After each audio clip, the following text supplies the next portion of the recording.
making headlines. MOFA states that the recent terrorism ops conducted in Greater Mali was a routine one. Finance Ministry repays a $100 million loan taken from a foreign financial agency. State revenue collections in February increased by 5.4% in comparison to the same period last year.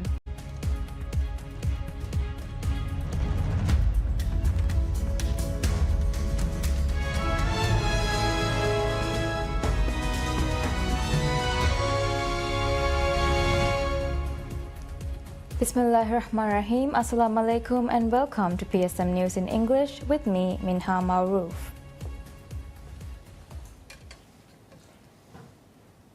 The Ministry of Finance and Planning repays a $100 million loan taken from a foreign financial agency during the previous Maldivian Democratic Party MDP government. The MDP government borrowed the loan from Cargill Financial Service International, a United States-based financial agency, in 2022 as budget support, rather than to fund a major project. The terms of the loan included an interest rate of 7.15% with repayment over 3 years. As a result, the government paid an additional $26 million as interest on top of the original $100 million loan. The loan has now been repaid in full by the government of President Dr. Mohamed Muizzu amid allegations that the government lacked the capacity to meet its loan obligations for the year. Refuting these claims, a finance ministry official said all loans were repaid in accordance with the loan agreements. The ministry also noted that there have been no issues in meeting the Maldives' debt commitments.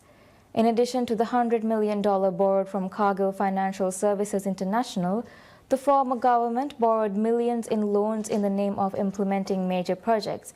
However, many of the projects have not been completed, while leaving some at standstill. The Finance Ministry noted that by the end of the former administration, in addition to foreign debt, significant amounts were owed to the local companies that implemented various projects. The ministry said the government is also making payments owed to local companies in addition to managing foreign debt. The previous government's fiscal policies led to significant financial challenges for the Maldives. However, President Dr. Muizzu's government has implemented strong measures to get the economy back on track. With these policies, the government believes that this year will be an economic growth and prosperity for the people. The Ministry of Foreign Affairs has stated that, following intelligence reports, the Maldives Police Service and the Maldives National Defense Force initiated a counter-terrorism operation in the Greater Mali area. According to the ministry, these operations are regularly conducted in response to intelligence as part of ongoing preventive measures to ensure the safety and security of the Maldives. The ministry further confirmed that 3 individuals have been arrested in connection with the operation, and authorities are currently conducting searches of locations and vehicles under court-issued warrants. Ministry added that while the operation remains ongoing, the ministry assures the public that there is no immediate threat to safety at this time. The ministry also reiterated the government's unwavering commitment to the protection and security of all residents and visitors in the Maldives. Furthermore, they said that the authorities will continue to closely monitor the situation and take swift action on any potential threats, ensuring that the Maldives remains a safe, secure, and peaceful destination.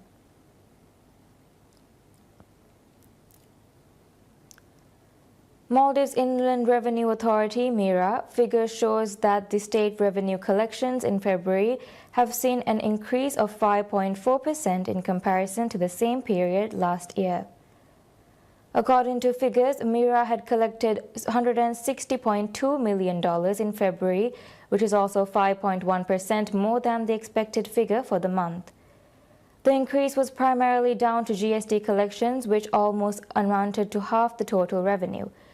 GST collections in February were $79.8 million, followed by income tax revenue with $26 million. In addition, $19.9 million was collected as lease period extension fees $9.7 million as green tax, and $6.6 million as departure tax, according to the figures. During this period, airport development fee amounted to $6.4 million, while the revenue collection stood at $118 million. Mira said the revenue increase in February 2025 compared to last year was primarily due to the collection of lease period extension fee and the increment in collection of corporate income tax. It added that the initial deadline for the corporate income tax coincided with a public holiday, leading to an extension of the deadline to 2nd February, which further contributed to the increment in collections. The Judicial Service Commission, JSC, invites nominations as it looks to fill the vacancy on the Supreme Court bench. JSC said nominations can be submitted through the Fahaz online until Wednesday at 11 a.m. A spot on the Apex Court was vacated after Judge Husn Sood resigned on 4th February. Sood had resigned amid a JSC investigation into multiple investigations of corruption and abuse of power against him. The criteria for the post of Supreme Court judge include being at least 30 years of age and having a first degree in Islamic Sharia or law. A candidate must also have 7 years of experience as lower court judge or as a lawyer. The 7-judge bench currently comprises Chief Justice Ahmad Muttasim Adnan and Justice Dr. Azmiralda Zahir, Justice Mahaz Al-Zahir, Justice Aisha Shujun Muhammad, Justice Ali Rashid Hussain, and Justice Dr. Muhammad Ibrahim. However, Justice Dr. Azmiralda and Justice Mahaz remain suspended by the JSC pending an investigation by the Anti-Corruption Commission, ACC.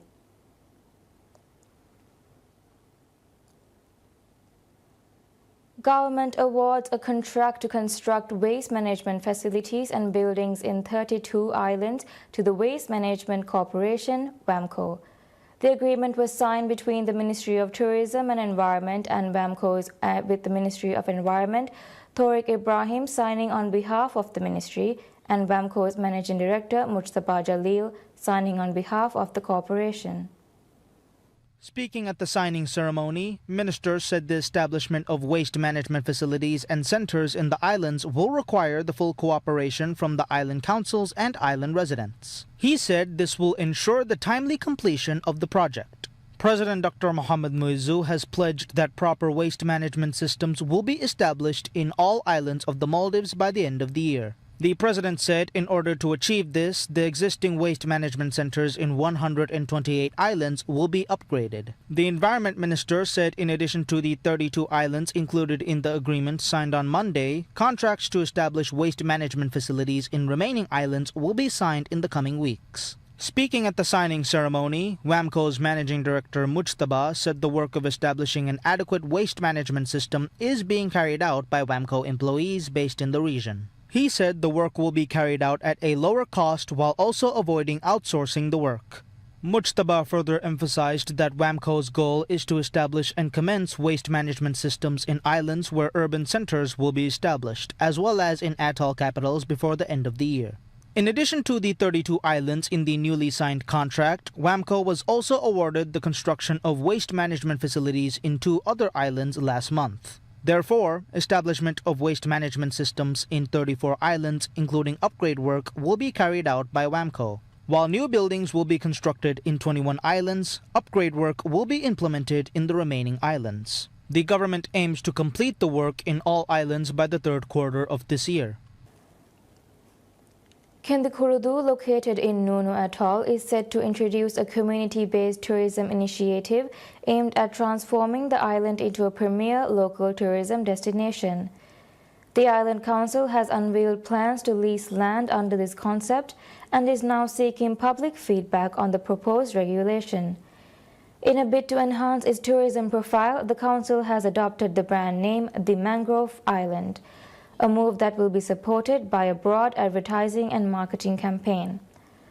The Council emphasizes that this community-based tourism initiative is designed to provide new opportunities for young entrepreneurs and local businesses.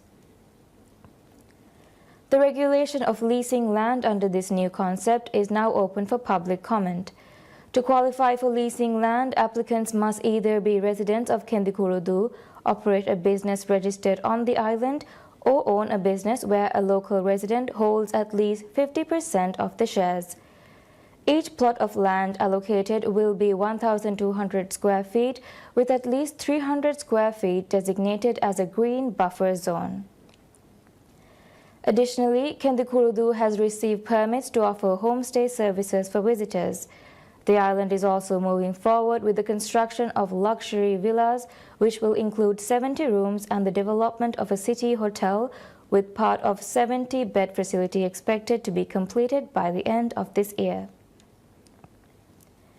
Known for its stunning natural beauty, Kendikurudu features one of the largest mangrove forests in the Maldives, with 9 distinct mangrove areas. These wetlands serve as a habitat for diverse bird and fish species, and the island's rich soil supports lush vegetation.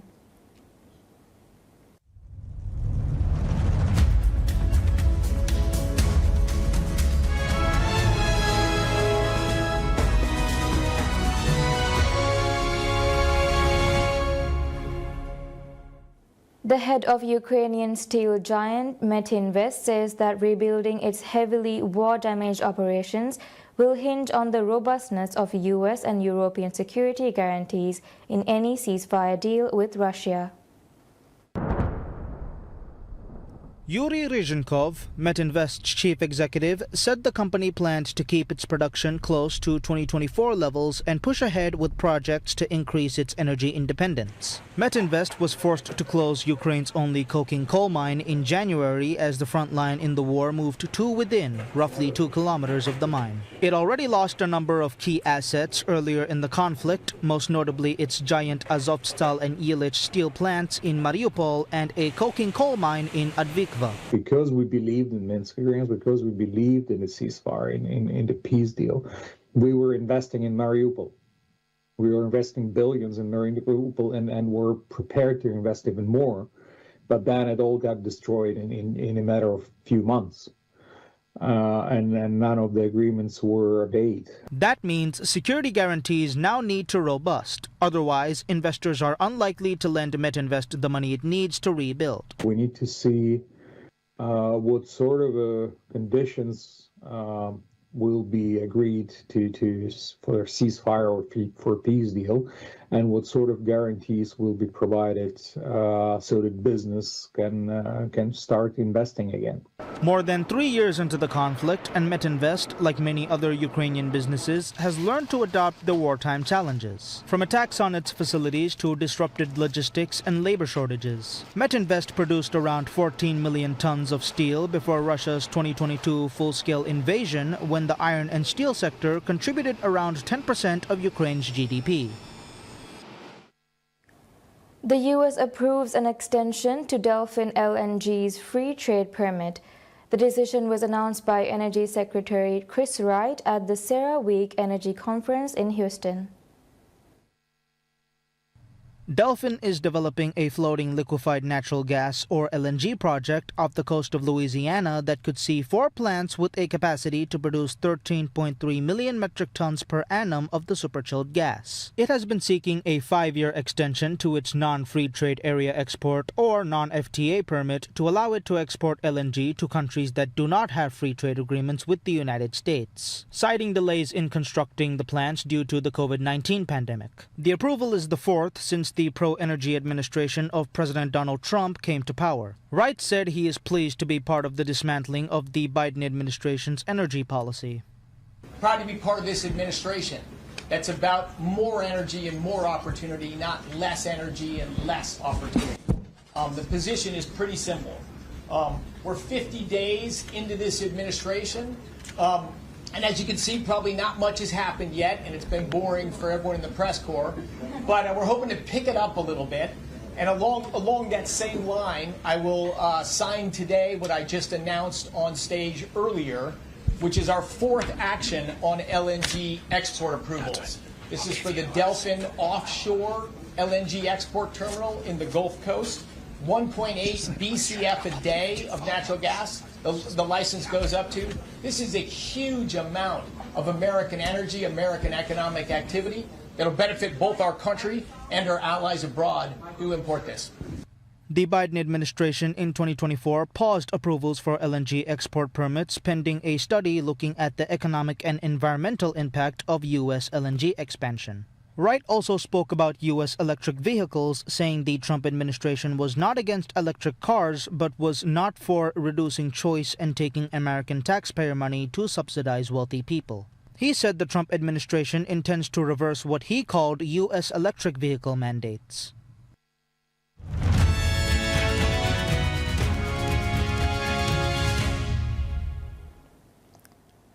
Syrians gather in Qamishli, northeastern Syria, and the capital city of Damascus, celebrating an agreement signed by interim President Ahmad al-Shara with the Syrian Democratic Forces SDF commander Mazloum Abdi. Cars filled with jubilant crowds cruised through the streets of Qamishli and Damascus in the early hours of Tuesday, their voice chanting in unison, 111, the Syrian people are one. The Kurdish-led and US-backed SDF, which controls much of Syria's oil-rich northeast, signed a deal with the Damascus government on March 10th to join Syria's new state institutions, the Syrian presidency. The accord came at a critical moment as Shara grapples with the fallout from mass killings of Alawite minority members in western Syria, violence that he said on Monday, March 10th, threatened his effort to unite Syria after 14 years of conflict. In December, insurgents toppled the regime of former President Bashar al-Assad, a member of the country's Alawite minority, who fled to longtime supporter Russia. President Volodymyr Zelensky meets with Saudi Crown Prince Mohammed bin Salman ahead of talks between Ukrainian and U.S. officials that Washington hopes will deliver substantial progress towards ending Russia's war with Ukraine. The Saudi state news agency, SPA, reported that the Crown Prince underscored the kingdom's support for international efforts to resolve Ukraine's crisis and achieve peace during the meeting in Jeddah. Saudi Arabia has played a mediating role since Russia's invasion, including brokering prisoner exchanges and hosting last month's talk between Moscow and Washington. Talks on Tuesday between U.S. and Ukrainian officials are the first official session since Zelensky's abortive White House meeting, and Trump's Middle East envoy Steve Witkoff said he had high hopes.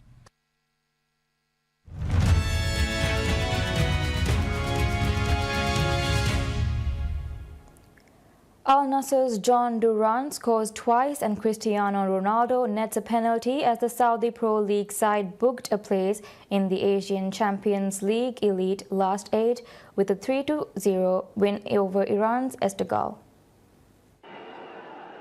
Al Nassr's win in Riyadh came after a 0-0 draw in the first leg in Tehran last week and takes Stefano Pioli's team into the quarterfinals, which will be played in Jeddah as part of a centralized tournament from April 25th to May 3rd. Duran put Al Nassr in front after 9 minutes, with the Colombian lifting the ball over Syed Hossein Hosseini after the Esteghlal goalkeeper gifted possession to the striker 25 meters from goal. The Saudis doubled their lead from the penalty spot, Cristiano Ronaldo stepping up in the 27th minute to convert with typical confidence following Mohamed Niknafs's mistimed challenge on Sadio Mane. Esteghlal's task was made almost impossible when Mehran Ahmadi was sent off for a second bookable offense late in the first half as he caught Mohamed Al-Fatil in the face with a flailing arm. Duran claimed his second goal of the game 6 minutes from time when he whipped a low strike into the bottom corner, having earlier hit the post as Al Nassr eased through.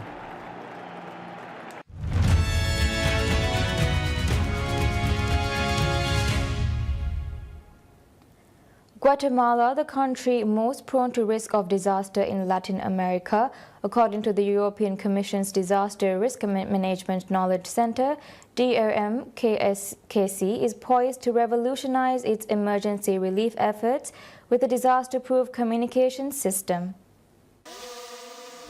Called DroneBots, the system can transmit real-time data during disasters, independent of satellite or mobile connectivity and the internet.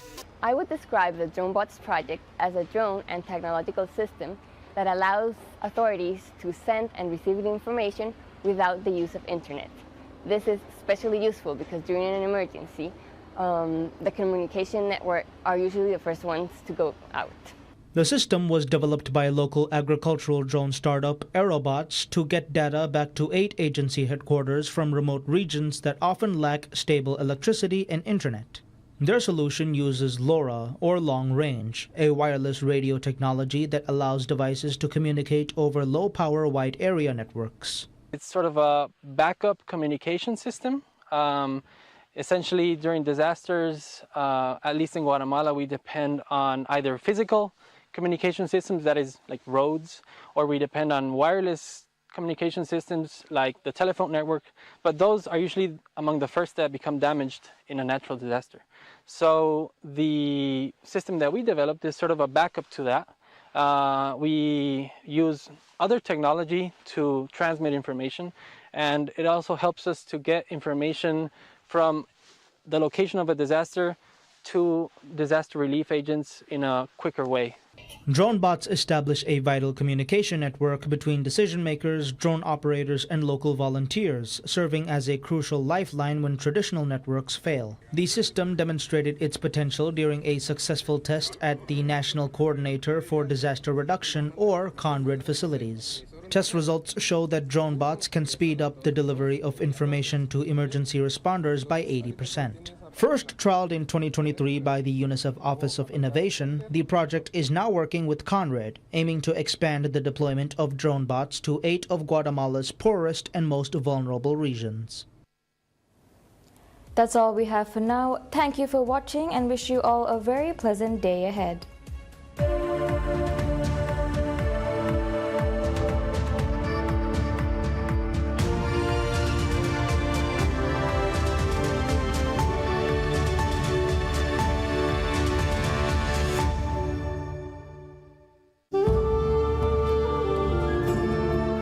ಬರಕಾತೆರೆ ರಮಲಾ ಮಹುಗೆ ಹೇ ಒದ್ಮಾತ ಹುನಿಯಾ TV ಬಲ್ಲವಾ ಲೋಬಿತ್ ರೈತುನಂ ಅರಿಸ್ಕುರಂ